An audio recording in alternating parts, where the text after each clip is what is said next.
Nunca quise tener hijos, pero un día regresé a casa y encontré uno que no recordaba. Todo comenzó de manera sutil, como una grieta imperceptible en el vidrio de una ventana que, con el tiempo, se expande hasta que el frío se filtra inevitablemente. Vivía en un barrio suburbano tranquilo.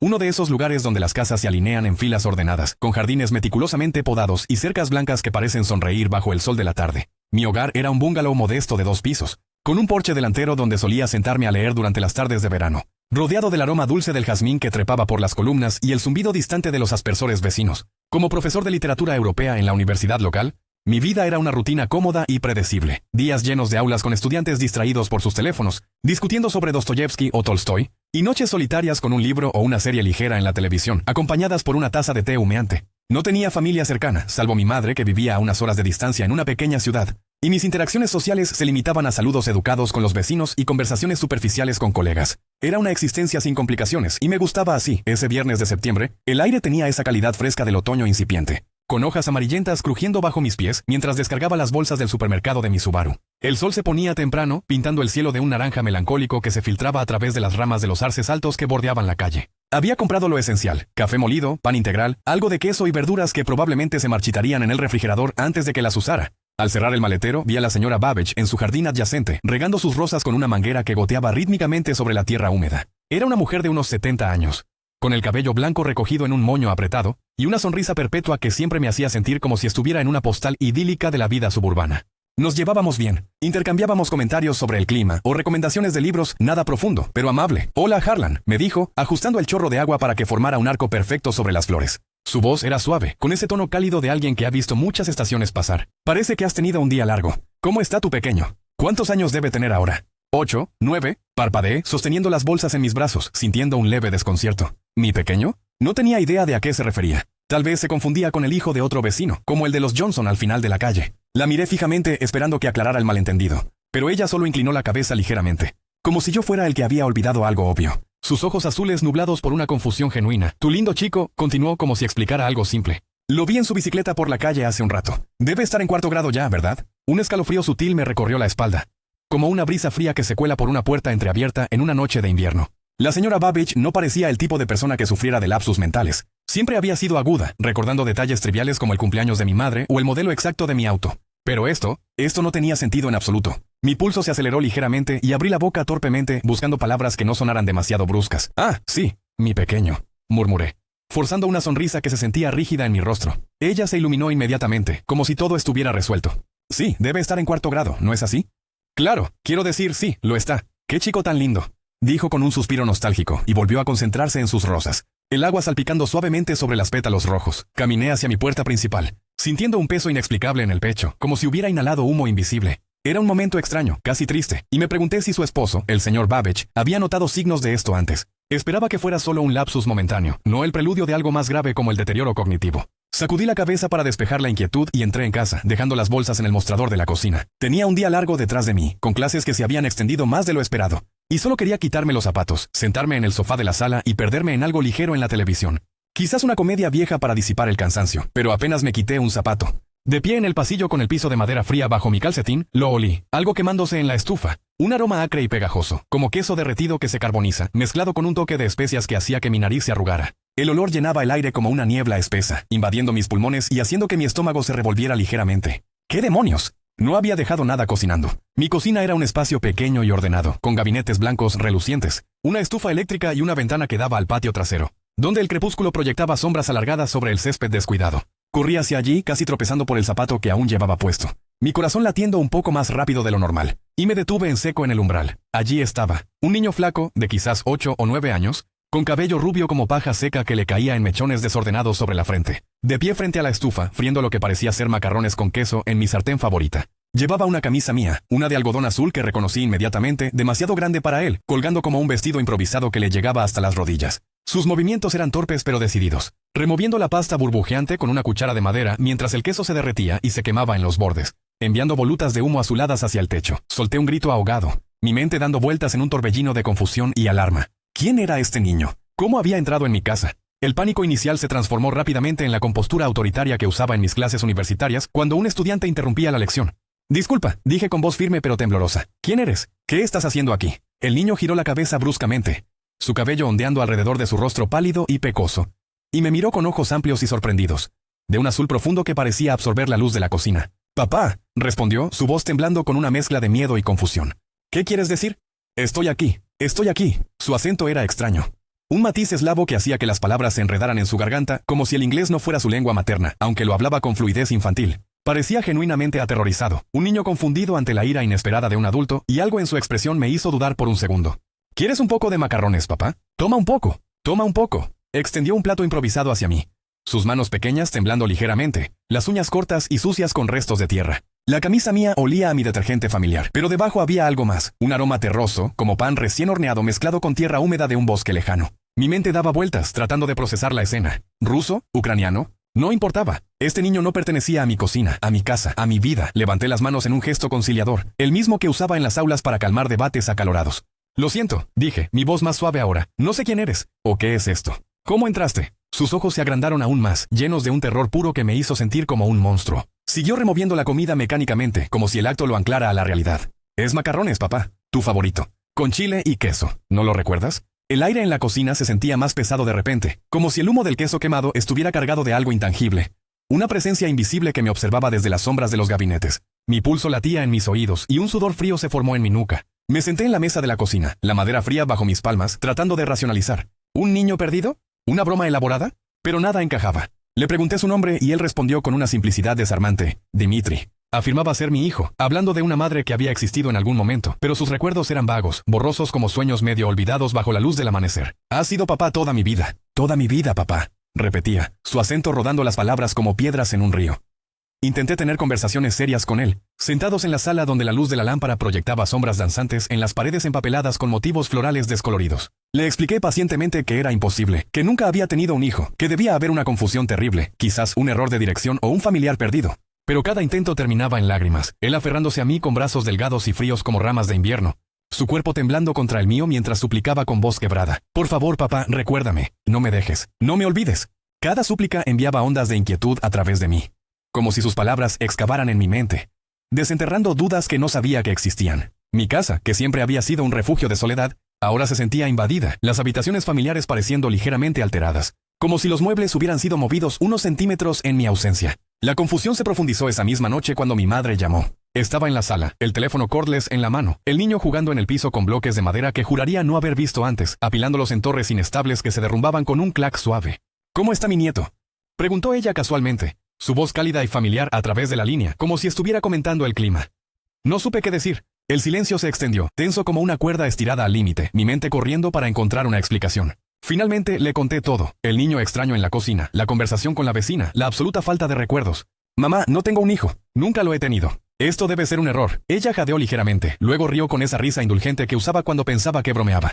«No seas tonto, Harlan. No bromees con eso. Por supuesto que tienes un hijo. Un chico listo y dulce que cumplirá 9 este fin de semana. ¿No recuerdas? Hemos hablado de su fiesta». Colgué el teléfono, mi mano temblando, y me quedé petrificado en la cocina, el niño mirándome con ojos expectantes, su expresión una mezcla de esperanza y miedo. El mundo parecía inclinarse, las paredes de mi casa cerrándose sutilmente, el aire más denso, cargado de un silencio opresivo. Pasé los siguientes minutos preguntando insistentemente por sus padres verdaderos, mi voz elevándose sin querer, pero él solo se encogía en el sofá, respondiendo con la misma pregunta lastimera, su acento haciendo que las palabras sonaran como un eco distante. «¿Cómo pudiste olvidarme, papá? ¿Por qué no me recuerdas?» Mis métodos no me llevaban a ninguna parte. Cada pregunta rebotaba como una pelota contra una pared, devolviéndome más confusión. Así que, con un suspiro resignado, decidí jugar el juego, al menos por el momento. Me serví un espresso de mi máquina en la encimera, el aroma amargo y reconfortante aclarando mi mente nublada, y le dije que mi cerebro estaba revuelto por el exceso de trabajo en la universidad. Me disculpé por no recordarlo, mi voz sonando hueca incluso para mí. Se iluminó al instante, su rostro pálido iluminándose con una sonrisa que revelaba dientes pequeños y desiguales. «Está bien, papá. Está bien». Me abrazó, su cuerpo pequeño y frío presionándose contra el mío. Sus brazos rodeándome con una fuerza sorprendente para alguien tan delgado. «Siempre trabajas tanto. Te quiero, papá». La tensión se disipó un poco, como niebla bajo el sol, mientras terminaba de preparar la comida y se servía un plato humeante. Lo observé comer desde el otro lado de la mesa, la forma en que masticaba con cuidado, mirándome de reojo con esos ojos azules que parecían ver a través de mí. El sonido de la cuchara raspando el plato era el único ruido en la casa, amplificado por el silencio. «¿Estás bien ahora? ¿No estás enojado?», preguntó, su acento rodando las palabras como una melodía extranjera. «No», respondí, sintiendo un escalofrío sutil en la nuca, como si alguien respirara suavemente en mi oído. No estoy enojado, solo estaba revuelto. Sus ojos brillaron con una esperanza infantil y jugueteó con los restos de su comida, su cuerpo temblando ligeramente como un animalito asustado buscando reassurance. ¿Podemos ser normales ahora? ¿Como siempre? No respondí de inmediato. Algo en lo profundo de mí se resistía a pronunciar esas palabras, porque nada de esto era normal. Este niño no era mío. Su presencia era una intrusión, una distorsión en la tela de mi realidad. Pero él esperaba, su expresión vulnerable tirando de algo en mi pecho. Todo estará bien, dije finalmente, las palabras saliendo pesadas. No te preocupes, disfruta tus macarrones. Esa noche, mientras la oscuridad se asentaba fuera de las ventanas, descubrí que Dmitri tenía su propia habitación. Lo que antes era mi oficina en casa, un espacio ordenado con estanterías llenas de libros polvorientos, un escritorio de roble sólido y una lámpara de escritorio que proyectaba un círculo cálido de luz. Ahora era una cámara austera con paredes de arcilla rugosa, cortinas de lino colgando como velos fantasmales de las ventanas, juguetes de madera viejos dispersos por el piso y una cama simple que parecía rellena de paja, con sábanas ásperas que olían a tierra y hierbas secas. El olor en la habitación era peculiar. Pan fresco, horneado mezclado con el aroma húmedo de la tierra después de la lluvia, como si el espacio hubiera sido transportado de un pueblo rural lejano en Europa del Este. Lo observé jugar con bloques y trompos durante media hora. Sus movimientos precisos pero extraños, como si imitara a un niño de otra era. Sus risas suaves resonando en las paredes de arcilla. Cuando bostezó, su boca abriéndose en un bostezo amplio que revelaba el cansancio genuino, dijo que quería dormir. Lo arropé en la cama, un acto que se sentía surrealista, como actuar en una obra de teatro sin guión. No se cambió de ropa, solo se metió bajo las sábanas y me pidió que le tomara la mano. Sus dedos eran fríos, pegajosos como ramitas húmedas por el rocío, y los sostuve mientras se relajaba, su respiración volviéndose regular. No pidió cuentos ni canciones, solo quería esa conexión, ese toque. Gracias, papá. Estoy tan contento de que estés aquí. Tan contento de que seas mi papá. Buenas noches, murmuró, sus ojos cerrándose lentamente. Salí de puntillas, el piso de madera crujiendo bajo mis pies, y lo observé a través de la rendija de la puerta. A las 9:30, ronquidos suaves e infantiles llenaron la habitación. Un sonido que debería haber sido reconfortante, pero que en cambio me llenaba de una inquietud creciente. Como si el niño estuviera atrayendo algo más a la casa con cada respiración. Con el corazón acelerado, llamé a Pat, mi colega más cercana en el departamento. Alguien con quien compartía confidencias sobre trabajo y vida personal. Su voz sonaba cansada a través del teléfono. Harlan, por supuesto que tienes un hijo. De tu matrimonio con Svetlana. La conociste en Moscú durante tu gira por Europa hace 15 años. ¿Matrimonio con quién? Pregunté, mi voz quebrándose. No seas raro, Harlan. Estuviste con ella por años. El divorcio fue duro, lo sé. Pero no pretendes que no existe. La conversación terminó con ella diciéndome que durmiera. Que el cumpleaños de mi hijo era al día siguiente. Colgué, el teléfono resbalando de mi mano, y me senté en el sofá. El mundo girando a mi alrededor como un carrusel descontrolado. No dormí esa noche. En cambio, registré cada cajón y gabinete de la casa. Las luces fluorescentes parpadeando en la oscuridad, revelando facturas de suministros escolares, recibos de tiendas de ropa infantil, álbumes de fotos con imágenes de Dmitri desde bebé hasta ahora, su rostro sonriente junto al mío en escenas que no recordaba. Todo confirmaba esta realidad falsa, cada documento una piedra en una pila que me enterraba vivo. Mi mente gritaba que no era real, pero la evidencia se acumulaba como nieve en una avalancha, sofocando cualquier duda racional. Dmitri me despertó en el sofá a la mañana siguiente, su mano fría sacudiéndome suavemente. Papá, el tío Boris está aquí. Vino por mi cumpleaños. Miré por la ventana de la sala. El sol de la mañana filtrándose a través de las cortinas, y vi a un hombre rubio grande y fornido sonriéndome, con un grupo de parientes detrás hablando en ruso animado, vestidos con túnicas y leggings que parecían sacados de un festival folclórico. Hola, Harlan. Estamos aquí por el cumpleaños. Gritó, su voz penetrando el vidrio. Estaba atónito, mi cuerpo congelado en el lugar. No los conocía. Sus rostros eran extraños, sus voces un coro alienígena. Dmitri tiró de mi brazo con insistencia. Vamos, papá. Déjalos entrar. Es mi familia. No los conozco, susurré, mi voz ronca por la falta de sueño. Sí los conoces, papá. Es el tío Boris. Es el tío Boris. Lo jalé de vuelta cuando intentó correr hacia la puerta, mi agarre firme pero no cruel. Luchamos brevemente en la sala, los muebles testigos mudos, y él se golpeó la cabeza en la esquina de la mesa de café con un golpe sordo. Gritos en ruso estallaron fuera, manos golpeando la puerta. La cerradura giró, de alguna manera se abrió, y 3 hombres grandes entraron, sus expresiones severas y protectoras, con Dmitri escondiéndose detrás de ellos, sollozando. ¿Todo bien?, preguntó Boris, su voz profunda y acentuada, mirándome con ojos como platos a través de su melena rubia enredada. Sí. Lo siento, balbuceé, luchando por encontrar palabras. Estoy solo. Muy confundido. ¿Confundido? ¿Por qué lastimaste a Dmitri? El niño tiró del brazo de su tío y susurró algo en su oído, el rostro de Boris frunciéndose en preocupación. Pero antes de que pudiera explicar, una figura esbelta empujó a los hombres a un lado, revelando a una mujer con ojos inyectados en sangre, piel pálida como hueso expuesto, vestida con una tela marrón drapeada como un sudario. Algo en mí la reconoció instantáneamente, un flash de memoria enterrada surgiendo como un fantasma. Svetlana. Harelan, pronunció mi nombre, estirándolo en sílabas que sonaban como una incantación antigua. Su voz, un susurro rasposo que enviaba escalofríos por mi espina. Flashes me asaltaron. Ella en Moscú.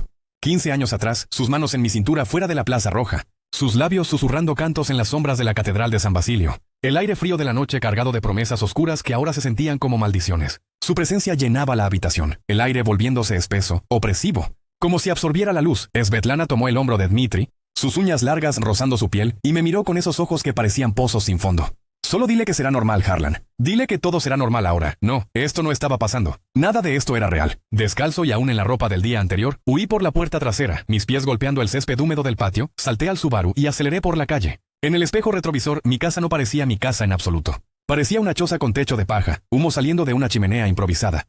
Figuras sombreadas moviéndose dentro. Conduje hasta la universidad. Mi mente un torbellino, y me encerré en mi estudio, cancelando todas las clases con excusas de días personales. Nadie en el departamento mencionó a un hijo. Nada en mis archivos indicaba una familia rusa. Cuando pregunté a Pat sobre nuestra conversación, ella frunció el ceño. ¿Qué conversación? Mi madre dijo lo mismo. Al día siguiente, con inmensa trepidación, regresé a casa. Todo había revertido. No más fotos de Dmitri, no más habitación de arcilla. Era mi oficina de nuevo, pero en las noches siguientes la inquietud persistió. La casa parecía más silenciosa de lo normal. Los crujidos de la madera en el piso sonando como pasos lejanos.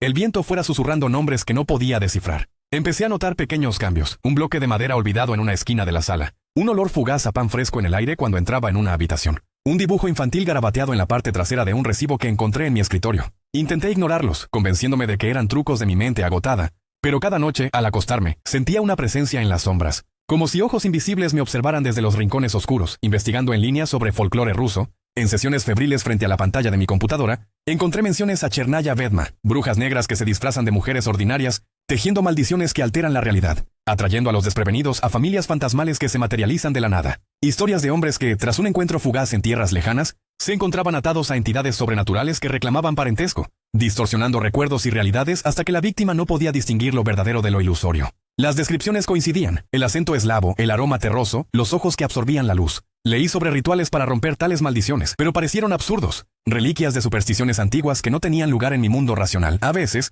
en conversaciones casuales con la señora Babbage mientras regaba sus rosas, ella mencionaba a mi hijo como si nada hubiera cambiado.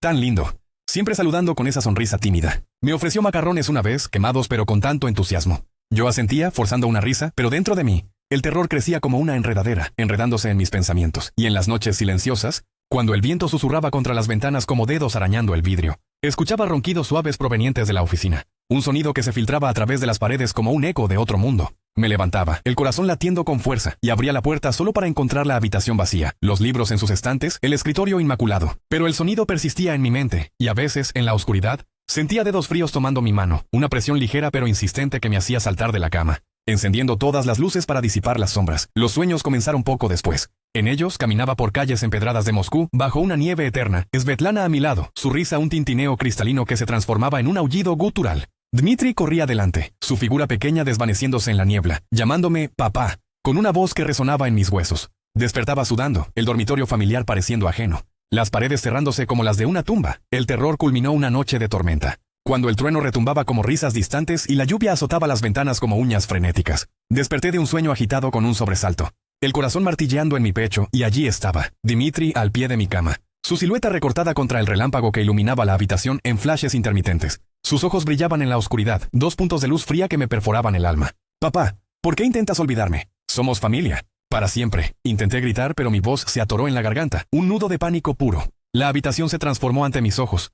Las paredes de yeso se agrietaron y se convirtieron en arcilla rugosa. El techo se hundió en paja húmeda. El aire se llenó del olor abrumador a tierra y pan quemado. Svetlana emergió de las sombras en la esquina, su forma materializándose como humo coalescente, sus ojos inyectados en sangre fijos en mí, su boca curvándose en una sonrisa que revelaba dientes afilados como agujas. Todo será normal pronto, Harlan, susurró. Su voz un coro de ecos que reverberaba en mi cráneo. Me lancé hacia la puerta, pero mis piernas se enredaron en las sábanas, cayendo al piso con un golpe que expulsó el aire de mis pulmones. Dmitri se acercó, sus pasos silenciosos sobre la alfombra ahora convertida en tierra compacta, extendiendo su mano fría. Quédate con nosotros, papá. No nos dejes solos. El trueno rugió, y en ese momento sentí la realidad romperse como cristal frágil. Grité, un sonido primordial que rasgó la noche, pero se perdió en el vacío, ahogado por la risa de Svetlana que llenaba todo, un eco eterno que prometía que nunca escaparía. Ellos esperaban en las sombras de mi mente, tejiendo su red, y yo sabía en lo profundo de mi ser aterrorizado, que un día no podría distinguir mi vida de la suya. La familia que nunca quise me reclamaba, y el olvido no era una opción.